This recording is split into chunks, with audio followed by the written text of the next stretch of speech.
President material कहा जा रहा है। आपके पार्टी के भी मंत्री ने कहा है और आश्चर्य, इस सबसे हम लोगों को कोई लेना देना नहीं है, कोई मतलब नहीं है, इसकी सब चीज में कोई दिलचस्पी हमारी न रुचि न कोई दिलचस्पी, हम अपना काम कर रहे हैं। मुख्यमंत्री नीतीश कुमार एक बार फिर बिहार के सियासी गलियारे में सुर्खियों में बने हुए हैं।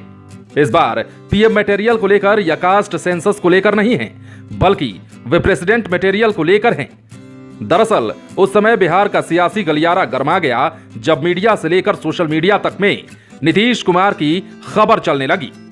कहा जाने लगा कि नीतीश कुमार देश के राष्ट्रपति हो सकते हैं, विपक्ष उन्हें अपना समर्थन दे सकता है।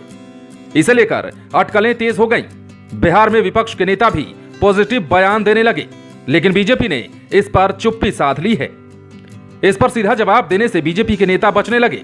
जिस समय राष्ट्रपति उम्मीदवार का मामला उछला, उस समय नीतीश कुमार भागलपुर में थे। वे समाज सुधार अभियान के तहत लोगों को शराबबंदी पर नसीहत दे रहे थे। तभी मीडिया ने उन्हें घेरा। इससे बचते हुए नीतीश कुमार ने इन अटकलों को सिरे से खारिज कर दिया, इसे महज अफवाह बताया। खास बात यह कि देश के राष्ट्रपति का चुनाव इसी साल में होना है। पहले ये जानते हैं कि आखिर अफवाह क्यों फैल जाती है, अफवाह फैलाने के पीछे का क्या गणित होता है और क्या कहता है psychology garden all port of Leo postman की किताब साइकोलॉजी ऑफ रूमर्स में कहा गया है कि किसी व्यक्ति की अफवाह फैलाने के पीछे कई कारण हो सकते हैं। मुख्य कारणों में कहा गया है कि जब स्थितियों को लेकर अनिश्चितता का माहौल हो, तब कोई शक के आधार पर अफवाह फैला सकता है। जब मानसिक तनाव या फिर चिंता की स्थिति हो, तब भी इसे कोई फैला सकता है। जब कोई व्यक्ति किसी सूचना को बेहद जरूरी समझे, तब भी अफवाह फैलाई जा सकती है। इस तरह जब कोई किसी सूचना पर पूरी तरह भरोसा करे अथवा जब किसी सूचना के प्रसार की बात किसी की इमेज या स्पेशल स्टेटस से जुड़ी हो, तब भी अफवाह फैलाई जा सकती है। नीतीश कुमार के राष्ट्रपति उम्मीदवार के रूप में कथित तौर पर नाम आते ही पॉलिटिकल पंडित इसके पीछे के कारणों को तलाशने में जुट गए हैं। इस पर मंथन भी शुरू हो चुका है। इसके कारण तलाशे जाने लगे हैं। कोई इसके पीछे नीतीश कुमार के साथ चुनावी रणनीतिकार रहे पॉलिटिक्स के पीके यानी कि प्रशांत किशोर के साथ हुई मुलाकात को मान रहा है, तो कोई इसके पीछे तेलंगाना के मुख्यमंत्री के चंद्रशेखर राव का दिमाग मान रहा है। लेकिन कहने वाले ये कह रहे हैं कि नीतीश कुमार को राष्ट्रपति बनाने की बात की शुरुआत तब हुई जब इसी माह केसीआर और पीके की मुलाकात हैदराबाद में हुई। तेलंगाना के चुनाव में पीके की टीम इस बार केसीआर की पार्टी टीआरएस के लिए काम करेगी। 2 दिनों तक के चंद्रशेखर राव और प्रशांत किशोर के बीच चली बैठक में नीतीश कुमार को राष्ट्रपति का चुनाव लड़ाने पर लंबी चर्चा हुई, जिसके बाद नीतीश कुमार और प्रशांत किशोर डिनर पर मिले थे। इसके पहले तेजस्वी यादव और के चंद्रशेखर राव के बीच भी मुलाकात हो चुकी है। जब यही सवाल मीडिया ने मंगलवार को मुख्यमंत्री नीतीश कुमार से 2 टूक पूछा, तो उन्हें जवाब देते हुए नहीं बन रहा था। वे मीडिया से किनारा करते हुए राष्ट्रपति पद के लिए अपनी उम्मीदवारी की अटकलों को खारिज करते नजर आए। उन्होंने कहा कि इन सब बातों पर हमारे दिमाग में कोई आइडिया नहीं है और ना ही इस बात में कोई दम है। इसके पहले नीतीश कुमार ने यह भी कहा था कि लोग प्रशांत किशोर से उनकी मुलाकात का कोई राजनीतिक मायने नहीं निकाले। उनसे पहले भी फोन पर बात होती रहती थी। लेकिन इससे इतर पूर्व मुख्यमंत्री जीतन राम मांझी ने कहा कि यदि नीतीश कुमार राष्ट्रपति के उम्मीदवार बनते हैं तो ये हमारे लिए खुशी की बात होगी। हमारी पार्टी नीतीश कुमार का समर्थन करेगी। मांझी ने तो यह भी कहा कि कोई भी बड़ा पद हो, नीतीश कुमार उन सभी के लायक हैं। बता दें कि इसके पहले जीतन राम मांझी ने ही नीतीश कुमार को पीएम मटेरियल बताया था। उधर कांग्रेस ने भी नीतीश कुमार के नाम पर खुलकर समर्थन किया। कांग्रेस के कार्यकारी अध्यक्ष समीर कुमार सिंह ने कहा कि यदि ऐसा होता है तो ये बिहार के लिए गौरव करने वाली बात होगी।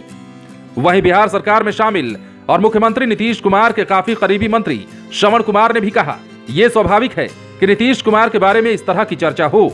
वो किसी भी पद के लिए उपयुक्त हैं, चाहे वो मुख्यमंत्री हो, प्रधानमंत्री हो या फिर राष्ट्रपति का पद ही क्यों न हो। दूसरी ओर बीजेपी नेताओं ने नीतीश कुमार के नाम पर चुप्पी साध ली है।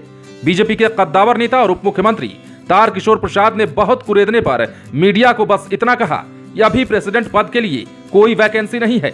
उन्होंने यह भी कहा कि हालांकि हमें नीतीश कुमार को राष्ट्रपति कैंडिडेट बनाए जाने के बारे में कोई जानकारी नहीं है। फिलहाल रामनाथ कोविंद राष्ट्रपति हैं और कोई भी पद खाली नहीं है। आपको याद होगा बीजेपी ने यह बात तब कही थी जब नीतीश कुमार को जेडीयू के लोग पीएम मटेरियल कहने लगे थे।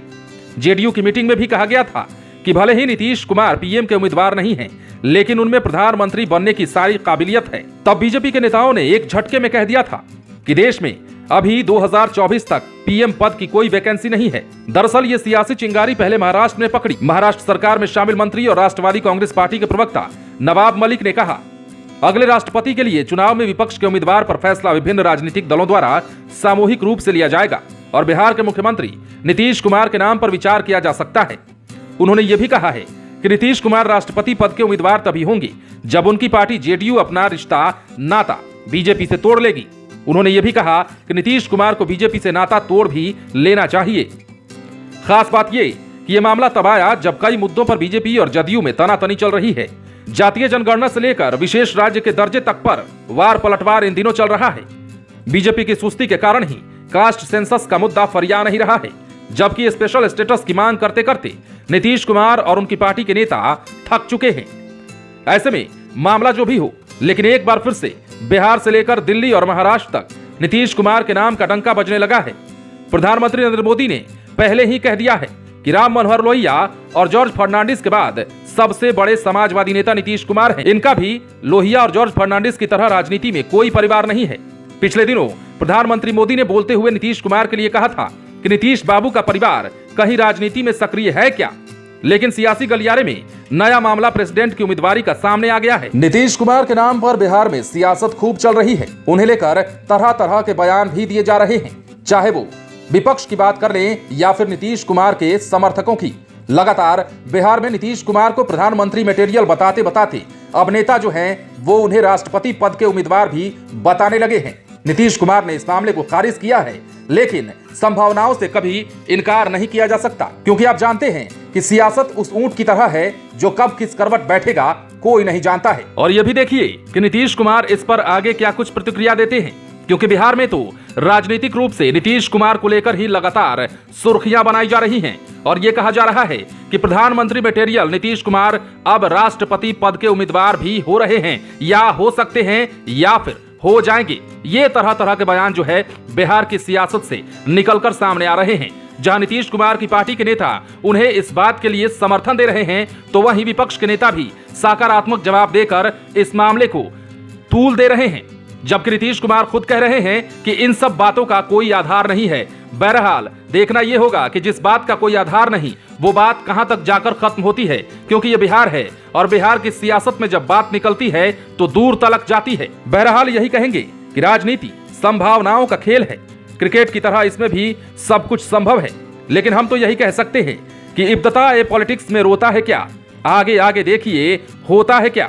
आप बने रहें लाइव सिटीज के साथ। यदि आपने इस चैनल को सब्सक्राइब नहीं किया है तो सब्सक्राइब कर लीजिए, ताकि हम आपको खबरों से अपडेट रख सकें। और यदि आप ये वीडियो फेसबुक पर देख रहे हैं तो पेज को लाइक कर दें। इसके अलावा लाइव सिटीज को आप ट्विटर पर भी फॉलो कर सकते हैं। लाइव सिटीज के लिए पटना से राजेश ठाकुर की रिपोर्ट।